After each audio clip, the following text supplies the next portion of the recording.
I threw the glass. It hit the wall. It broke into many pieces. My hands were shaking. My heart was beating fast. I stood in the kitchen alone. My phone was on the table. I didn't want to look at it again. I didn't want to read his message again. But my eyes went back to the screen. I miss you, Claire. That's what he wrote. I wanted to scream. I wanted to cry. But I did nothing. I just stood there, still and quiet. Mark.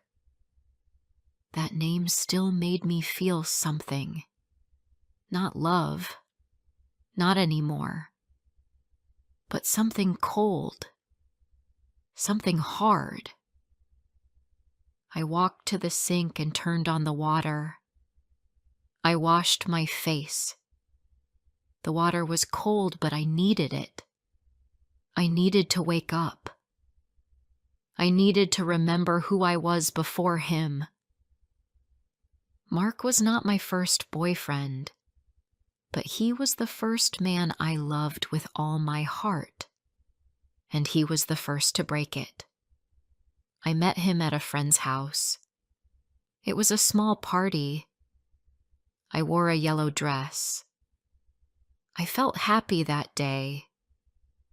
I did not know my life would change that night.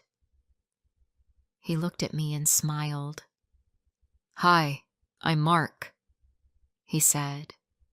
His voice was soft. His eyes were dark brown. He asked me my name. I told him. We started to talk. It was easy. It felt nice. He laughed at my jokes. I laughed at his. After the party, he asked for my number. I gave it to him. I felt shy but excited. I smiled all the way home. The next day, he sent me a message. Then he called. We talked for hours. I sat on my bed with my legs crossed and listened to his voice. It felt warm. After 1 week, we met for coffee, then dinner, then lunch. We started seeing each other every week, then every day. Mark was sweet at first. He opened doors. He brought me small gifts. He sent me good morning texts. He said he liked my smile. He said I was different. After 3 months, he asked, "Will you be my girlfriend?" I said yes. We were happy. Or so I thought. He made me feel special. I stopped going out with friends. I stopped doing things alone. I always wanted to be with him. I gave him all my time. I gave him my heart. But after 6 months, he changed. He came late. He forgot small things. He looked at his phone a lot when we were together. He said he was tired. He said work was hard. I wanted to help him. I cooked for him. I washed his shirts. I even gave him money when he said he needed it. I didn't ask questions. I wanted to be a good girlfriend. But one night something happened. I was at his place. He went to take a shower. His phone was on the bed. A message came. I didn't want to look, but it flashed again. Then again. I picked it up. The name said, Sophie. I opened the message. I love you. When can I see you again? My hands turned cold. I read it twice. I wanted it to be a joke, but it was not. I sat on the bed and waited. My body felt weak. He came out with a towel around his waist. He smiled. But then he saw my face. "What's wrong?" he asked. I showed him the phone. He looked at it, then at me. His smile was gone. "It's not what you think," he said. "Who is she?" I asked. My voice was shaking. "She's just a friend," he said. "It's not serious." I got up. I picked up my bag. I walked to the door. "Claire, wait," he said. I turned to him. "Don't lie to me," I said. "Don't say it's nothing when it's something." He walked to me. "Please, just talk to me." I left. I didn't even put on my shoes. I walked out of his house with bare feet. That night I cried. I didn't eat. I didn't sleep. I lay on the bed with my eyes open. He sent me many messages. He called. I didn't answer. After 2 days, I replied, "I need time." He said he was sorry. He said it was a mistake. He said it would never happen again. After 1 week, I met him. He looked tired. He said all the right words. He said he missed me. He said he would change. He held my hand and cried. I said yes. I gave him another chance. But I should not have. The second time, he was careful. He hid things better. He never left his phone alone. He didn't talk much about his day. One evening, he told me he had to work late. I believed him, but I went to a cafe that night. I wanted to sit and read, and there he was, with Sophie. They sat close. She laughed. He touched her hand. I felt sick. I left before they saw me. I walked fast. Then I ran. That night I blocked his number. I deleted all our photos. I cried again, but only once. Then I stopped. I was tired of crying for him. I didn't tell anyone for a long time. I just worked. I cleaned my home. I cooked for myself. I took walks alone. I looked at the sky. I listened to music. Rachel, my best friend, came to see me one weekend. "You look thin," she said, "and too quiet." "I'm fine," I said. She didn't believe me. "Talk to me," she said. I told her everything. I told her about Sophie, about the lies, about the pain. She didn't say much. She just hugged me. "You are not the same girl," she said. "You're stronger now." I smiled, just a little. I didn't need Mark. I didn't need his texts. I didn't need his sorry words. But then, today, he sent a message. "I miss you, Claire." That's why I threw the glass. Because he still thinks I'm the same girl. But I'm not. I am not loving him again.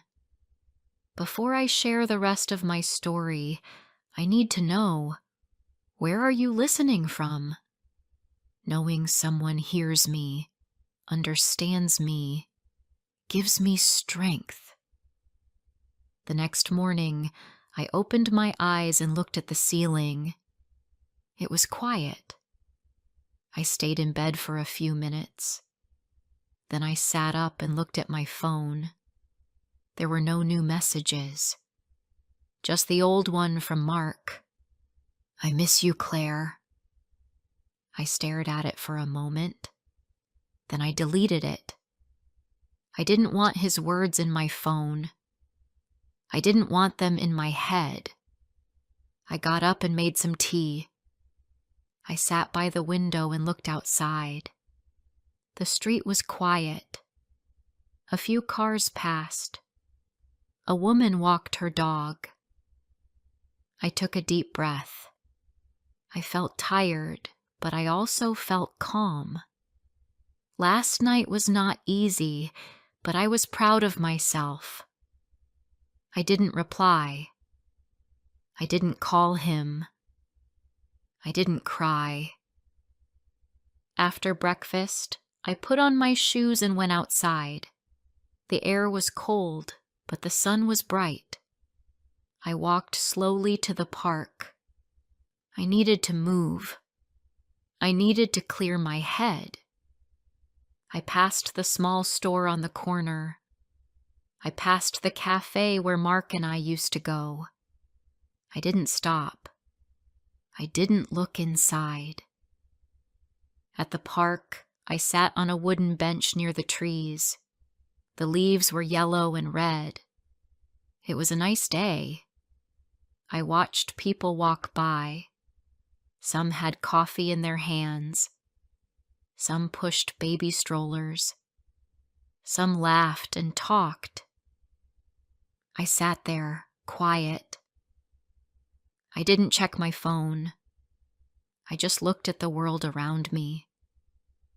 I stayed there for a while. Then I walked home. I passed a group of children playing with a ball. One of them laughed very loudly. That sound made me smile. It was simple and real. Not like Mark's words. Not like his fake promises. I didn't need big words. I just needed truth and peace. When I got home, I cleaned the kitchen. I wiped the table and washed the dishes. I vacuumed the floor. I opened the windows to let in fresh air. My body moved fast, but my mind was slow. I kept thinking about the past, about the lies, about the pain. I didn't want to go back there. Later that day, I sat on the floor with a glass of water. The house was quiet again. I looked at the small plant near the window. It had 2 new green leaves. That made me smile again. Life moves on, even when we feel stuck. Then I heard a knock at the door. My heart jumped.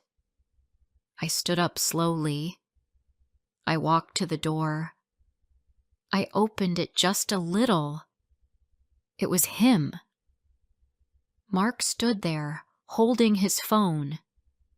He looked tired. His eyes looked sad. He said, "Hi." I didn't speak. He said, "Can we talk? Just 5 minutes." I opened the door a little more, but I did not smile. I did not step back. I walked outside and closed the door behind me. We stood on the small step in front of my house. He looked at me like I was someone far away. "I miss you," he said. "I think about you every day." I didn't say anything. I just looked at him. "I made a mistake," he said. "I was stupid, but I want to make things right." I crossed my arms. "You said that before," I said. After the first lie. After the second one, too. He looked down at the ground. I know, he said. But I changed. I don't talk to anyone else now. I want you. I looked at him. He still said the same words, but they didn't feel the same. They felt empty now. I don't want this again, I said. I don't want to cry at night. I don't want to wait for your reply. I don't want to feel small. He stepped a little closer. I moved one step back. I said I changed, he said. No, I said. I changed. I am not the same Claire anymore. Mark was quiet. He looked like he wanted to cry. He looked like he didn't understand. I gave you my heart, I said. You broke it. Twice. I'm not giving it to you again. He looked at me. So that's it? He asked. Yes, I said. That's it. He nodded slowly. Then he turned and walked away. I stood there for a moment. Then I went inside. I closed the door. I leaned against it. My hands were cold. My eyes were dry. I didn't cry. Not this time. I made tea again and sat on the couch. I looked around my small living room. Everything was quiet, but I didn't feel alone. I felt free. That night, I called Rachel. He came to my door, I said. What? She asked. Are you okay? Yes, I said. He talked.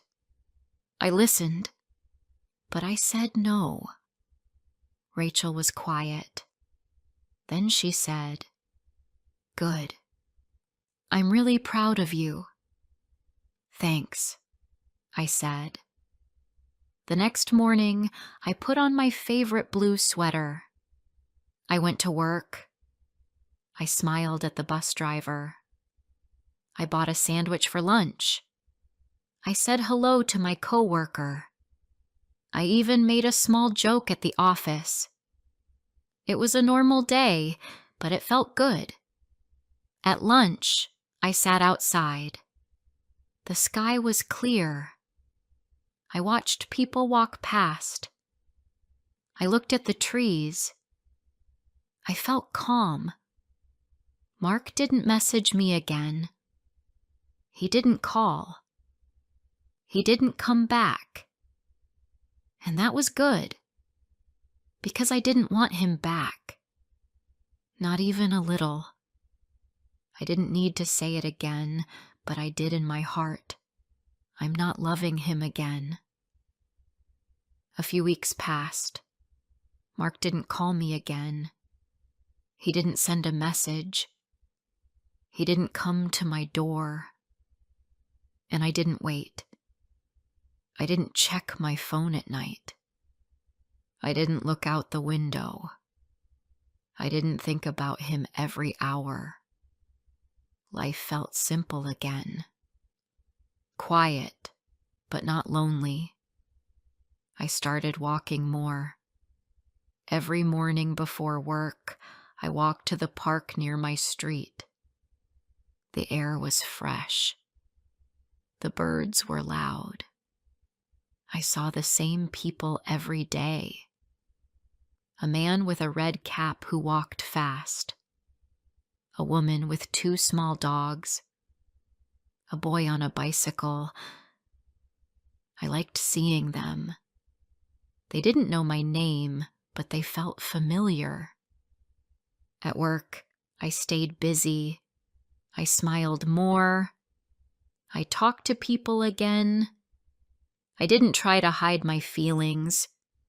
I didn't pretend to be happy, but I was better, and they saw that.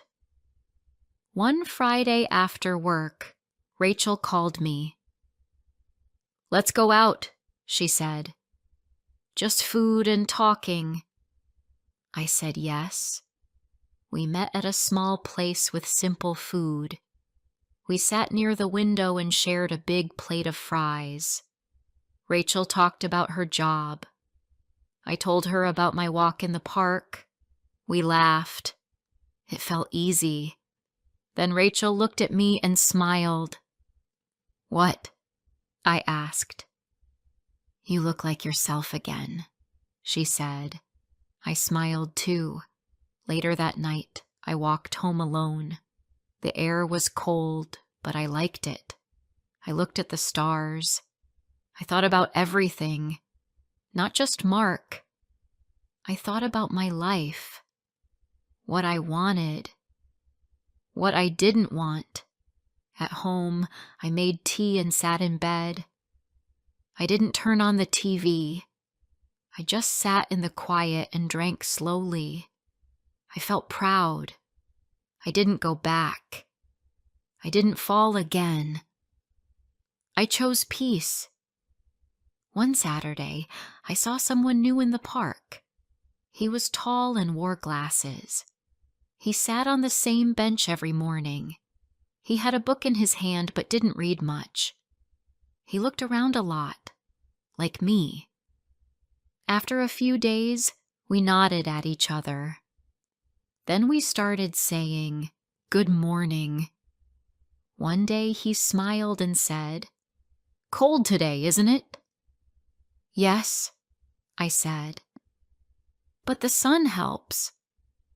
He laughed a little. "True." We talked for a few minutes. His name was James. He worked in a library. He liked quiet places, long walks, and simple food. He didn't talk fast. He didn't ask too many questions. He was calm, easy to be near. We talked more the next day, then the next. We never stayed long, just a few minutes, but it felt nice. He never asked for my number. He never asked to meet after the park. I liked that. It felt safe. One morning he said, "I won't be here tomorrow. I have to visit my sister." "Oh," I said. "I'll miss our morning talks." He smiled. "Me too." That was all. He waved and walked away. I watched him go. I didn't feel sad. I felt something new. Light, like a soft wind. The next week he came back. He waved from far away. I waved back. Then we talked about books, music, and favorite meals. Nothing big, nothing deep, but still warm. One day he asked, "Can I walk with you a bit?" "Yes," I said. We walked slowly under the trees. The path was clean. Leaves moved under our feet. I told him I used to come here with someone, but now I come alone. He didn't ask more. He just said, "I like it better alone too." After that, we walked together often. We didn't meet anywhere else. Just the park. Just the path. It was enough. One morning, after a long walk, he looked at me and said, "You smile more now." I looked at him. "I feel better now." He didn't ask why. He just said, "That's good." I liked that. He didn't need my story to be kind. He just liked my smile. That was enough. One evening, Rachel and I sat in my living room. I told her about James. "So he's not your boyfriend?" she asked. "No," I said. "He's my walking friend." She smiled. "You like him?" "Yes, but I don't want anything right now." "Good," she said. "Take your time." "I'm not scared of love," I said. "I'm just careful now." She nodded. "That's called growing." That night, I thought about her words. I didn't cry. I didn't miss the past. I didn't want the old life. I just felt full. Not full of someone else, just full of me. I still thought about Mark sometimes, but not with pain. I thought about him like a closed book on a high shelf. It was there, but I didn't need to open it again. Weeks passed, then months. My hair grew longer. The trees turned green. I saw more families in the park, more dogs, more life. James still came to walk. Sometimes he brought me coffee. Sometimes I brought him a small sandwich. We never planned it. We just met. It was easy. One day he asked, "Do you ever feel ready to start again?"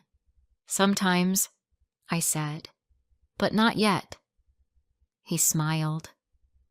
"That's okay." And it was. Because this time, I was choosing myself first. If this story touched your heart, don't forget to like, comment, and share. More emotional and inspiring stories are coming soon.